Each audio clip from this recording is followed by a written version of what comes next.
Welcome back to Cars with Big Boy Trev. Season 4, as we promised, it's bigger, it's better. My name is Big Boy Trev. My name is Mirigi. And we have an amazing season lined up for you, including stuff from new car review, used car reviews, maintenance, road safety, and so much more. But first things first. Let's check out the news.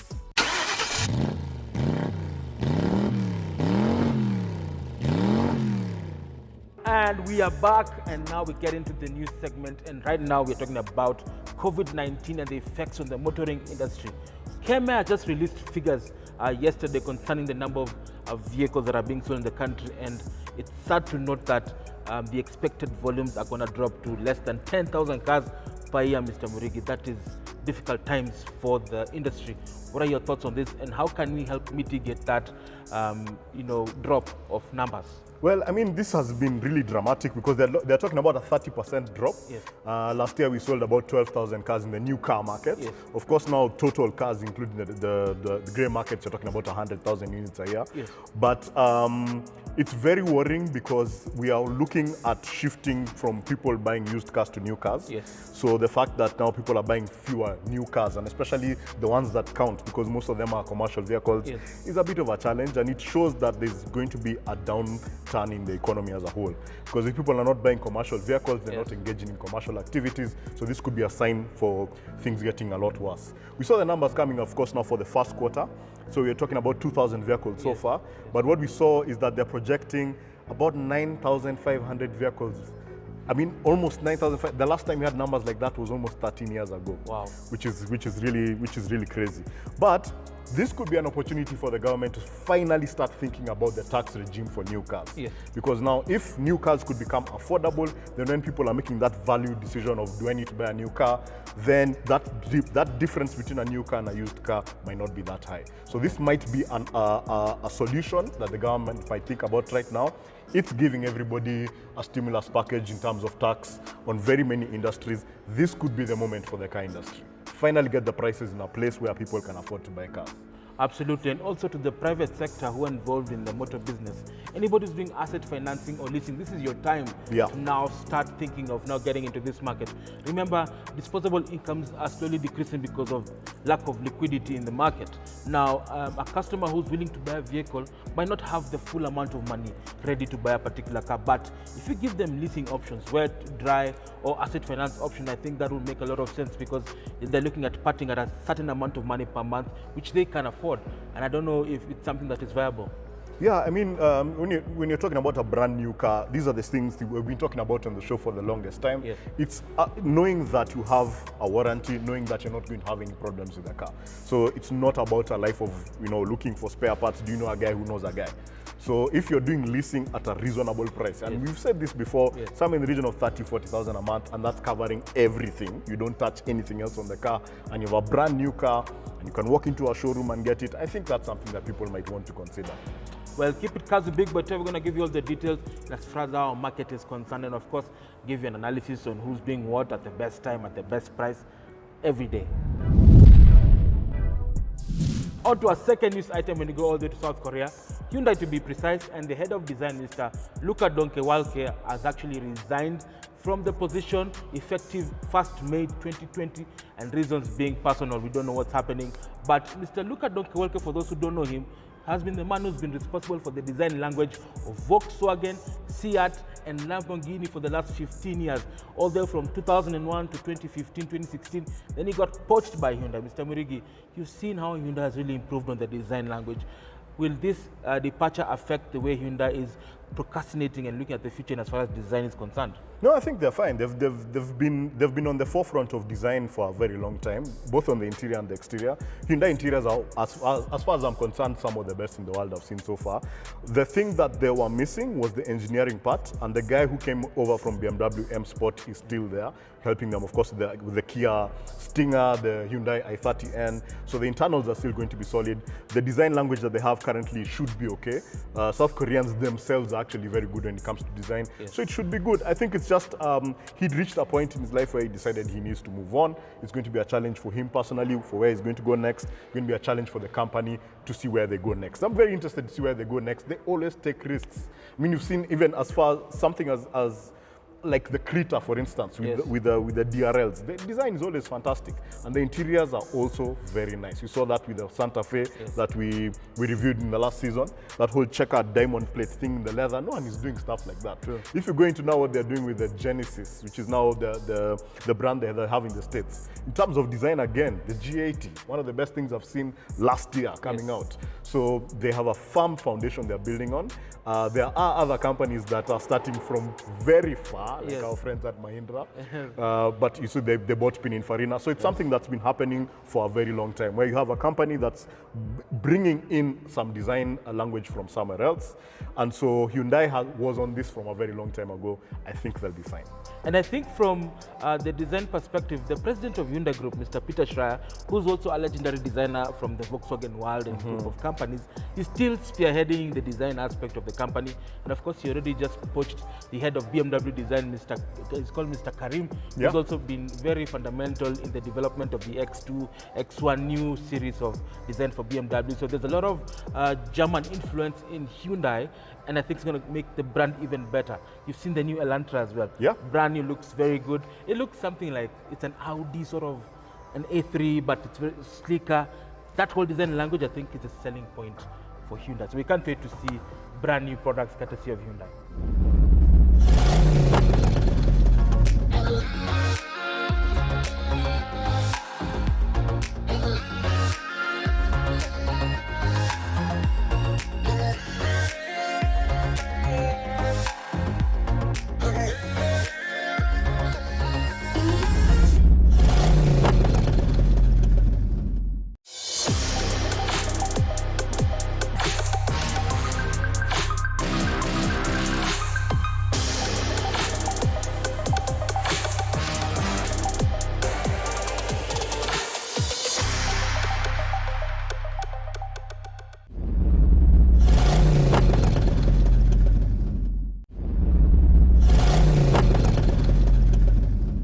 So guys, this is the key to Renault's brand new MPV. Ladies and gentlemen, introducing to you the Renault Triber. What is your Tribe? Well, as you can see, it has borrowed heavily from its big brother, the Koleos, the Duster, and of course, the Kadjar.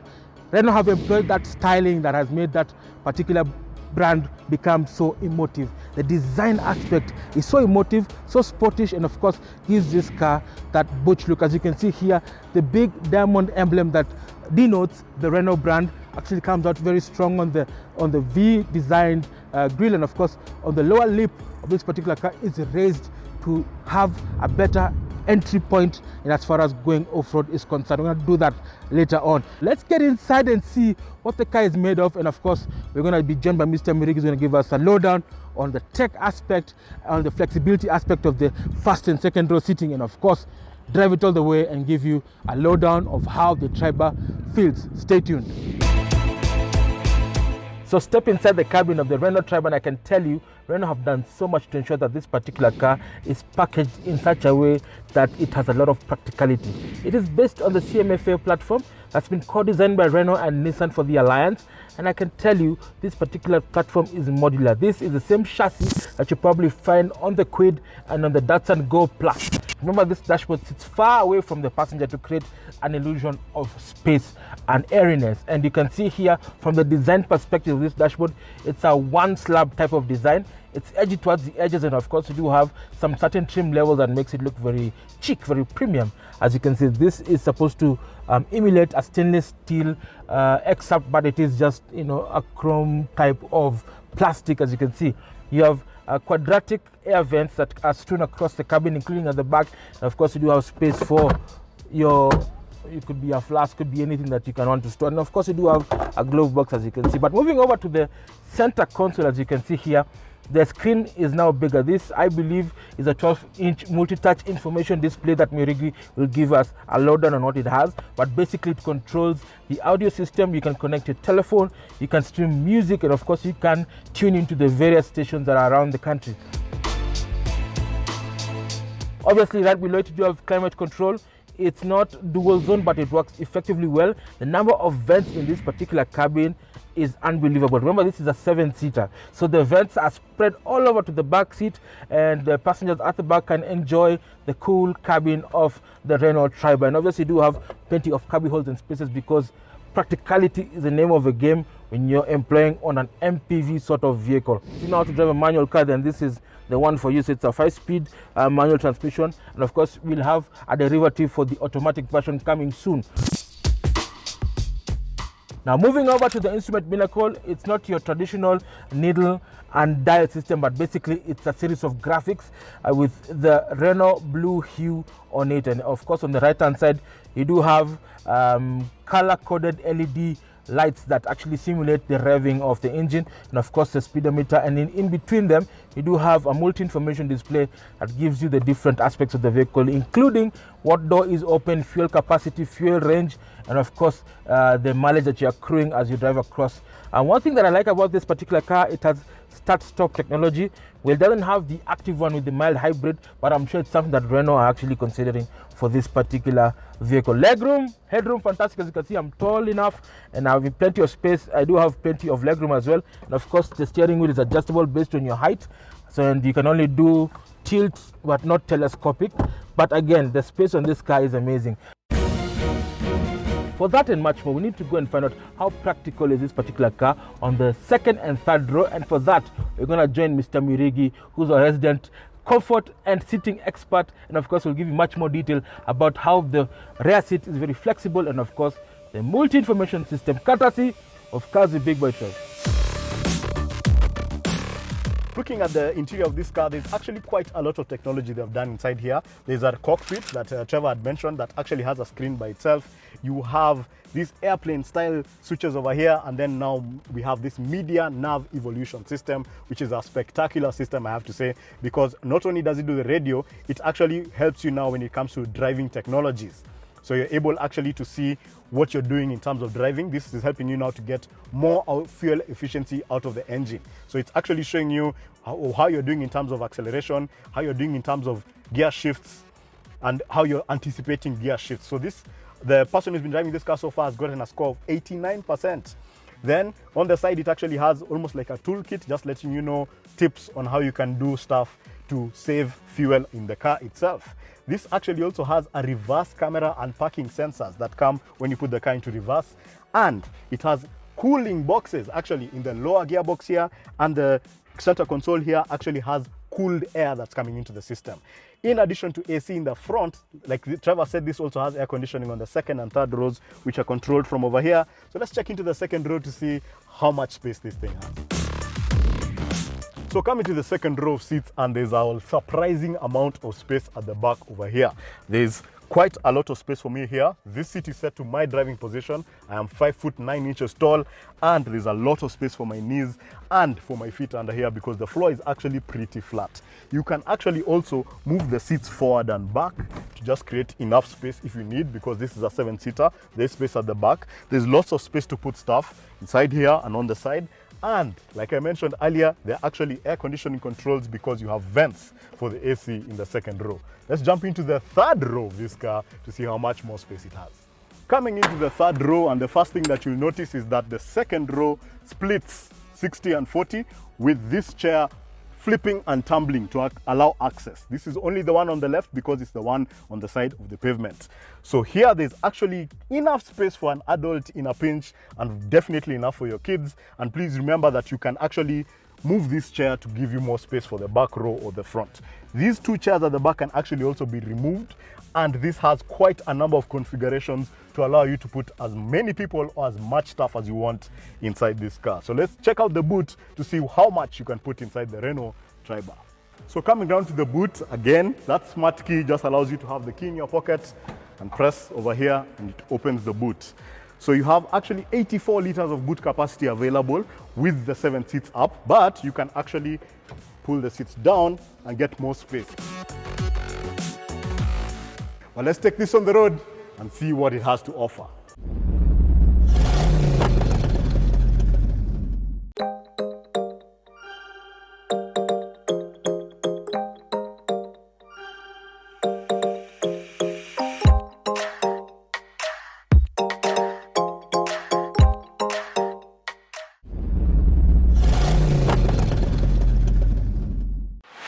it's a beautiful day out here and we are sampling the Renault Triber. What is your Tribe? And that's a code name for this particular car. Well, as I mentioned earlier, it's based on the CMF platform.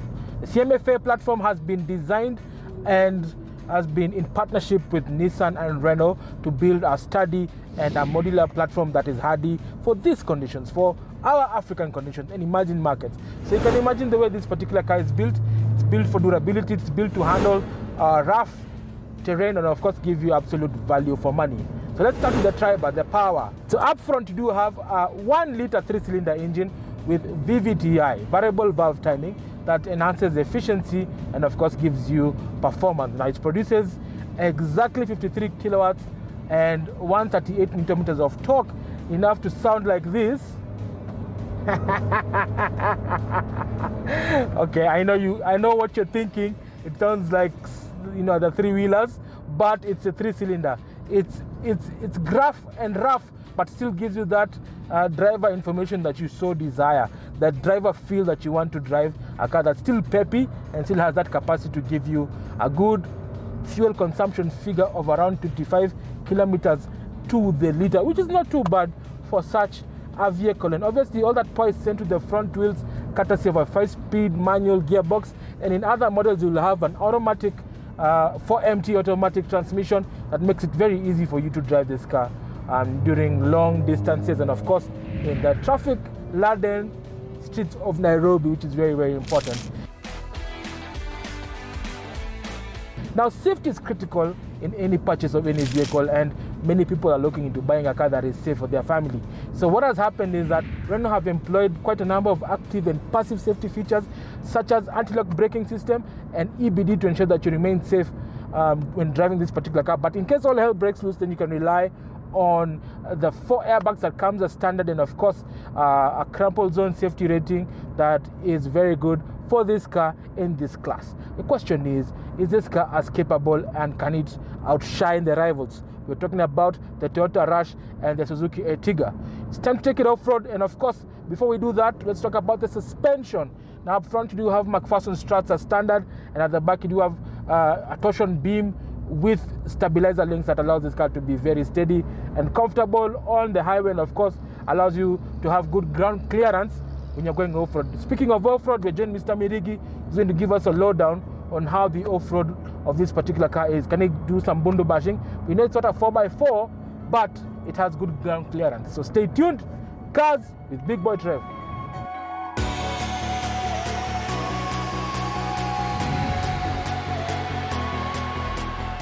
So this is not an off-road vehicle by any stretch of the imagination, but the suspension has been raised, so it should allow you to go off the beaten track. This is exactly what we've done just now. We've come to a bit of a tough track. So it's not as tough as a proper off-road track, but it's just tough enough to test whether this car's chassis, whether the platform is strong enough to handle a bit of a rough road. This, of course, as Trevor said, is a CMF-A platform that's usually done with a quid.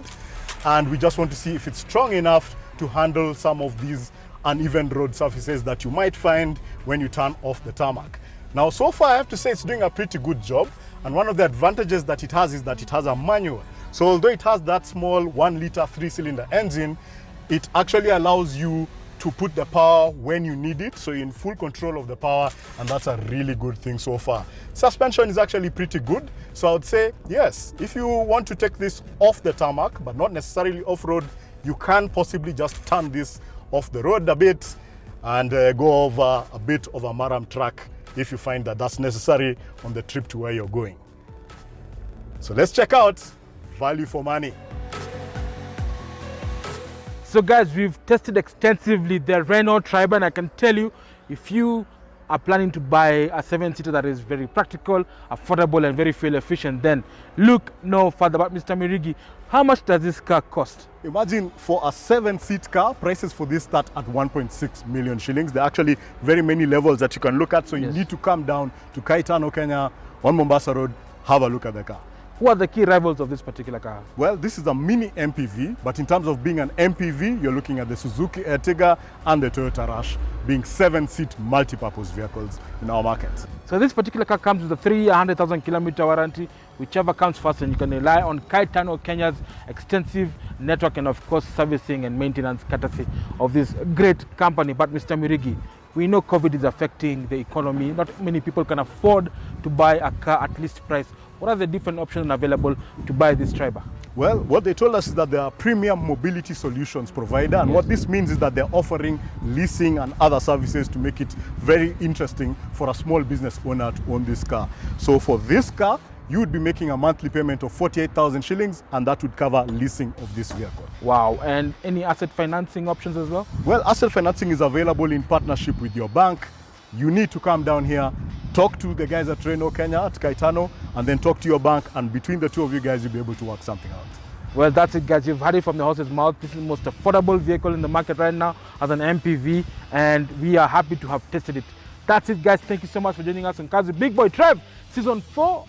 We are happy to be here and happy to be back. If you have any questions, comments, or queries, don't hesitate to write to us at some of the social media handles below, and we'll get back to you next week. Well, signing out, this is Big Boy Trev. This is Mirigi. Drive safe and be safe.